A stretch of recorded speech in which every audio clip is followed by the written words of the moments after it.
Good morning, and a very warm welcome to this morning's reflection. I hope you're keeping safe and well and have had a good week so far. Like millions of others, I've been locked down for some considerable time now, and I've been finding new ways to occupy my time. I've been doing a bit of Bible study recently, which has encouraged me to engage more deeply in the Bible in a way I haven't done before.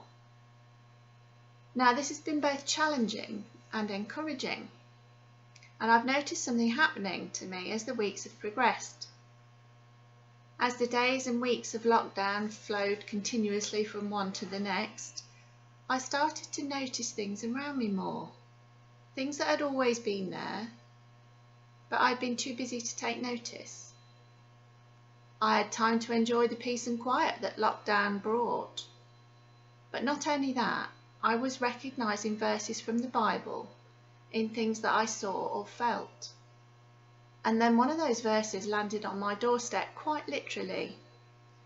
Back in April, I received a communication through the post with a Bible verse emblazoned across the front of the envelope in bright yellow letters. It said, "Let God transform you into a new person by changing the way you think." Well, what a message to receive through your letterbox, and what a time to receive it when I was already thinking differently. The full verse is from Romans 12:2, and it says, this is the NLT version, it says, "Don't copy the behaviour and customs of this world, but let God transform you into a new person by changing the way you think. Then you will learn to know God's will for you, which is good and pleasing and perfect." Paul, in his letter to the Romans, is telling us to abandon the quest for pleasure, possessions and status, and to stop living just like everyone else. Instead, he urges us to be transformed from the inside out. Specifically, he writes that we must change the way we think, to renew our minds so that we can begin to understand God's will for our lives rather than our will for our lives. God may well continue to provide us with pleasure, possessions and status in all sorts of forms, but he encourages us to look at life with a new question or two. What does God want for me? And what is truly a good, acceptable and perfect use of my life for his purposes and not just his own? Well, we perhaps need to answer the second question first. What is an acceptable use of my life for God's purposes and not just my own? Well, we need to break free from the me first pattern of the world in general and have our minds changed or renewed. Just as Romans 12:2 says, in order to understand what God wants. Then we will know how to live, and then maybe we can answer the first question, what does God want from me?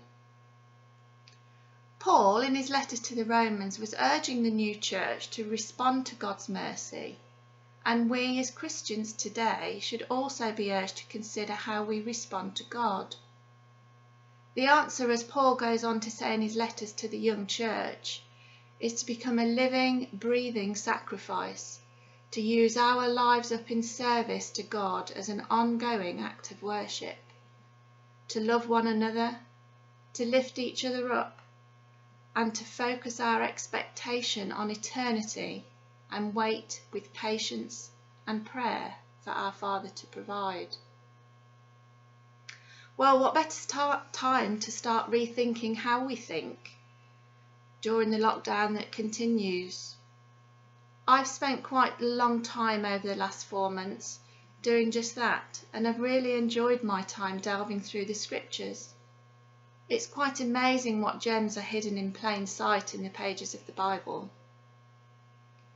As the restrictions are gradually lifted and things start to return to normal, my prayer would be that we still take time to just be, not to get swept along with the pleasures and distractions that are starting to be available to us again, but to stay faithful to the quieter, more simple life that has been forced upon us giving us the time to let God transform us into new people by changing the way we think, transforming us from the inside out. Amen.